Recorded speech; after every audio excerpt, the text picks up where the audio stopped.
sen şirin tesadüf değil. Biz bize kurulmuş tuzak gibiyiz. Söz ettim mavilere, içimdeki yaralardan. Gökteki yağda yine, yerdekinde yakamuz var. Bu bir soygundur der gibi bakan, gözlerinden artık gider gibiyim.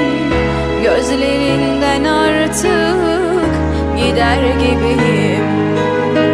Bahsetme kimselere, yarımızda kalsın. Sığmadık şehirlere, şiirlere taştık.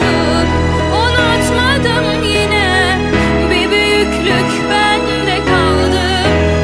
Ah kadehler kırıldılar sana bu gece. Bahsetme kimselere, yarımızda kalsın.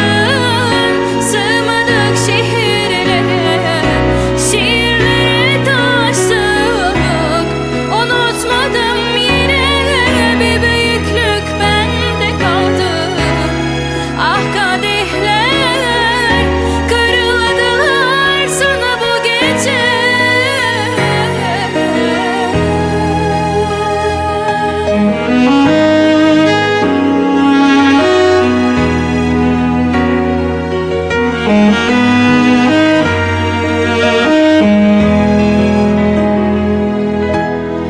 Söz ettim mavilere, içim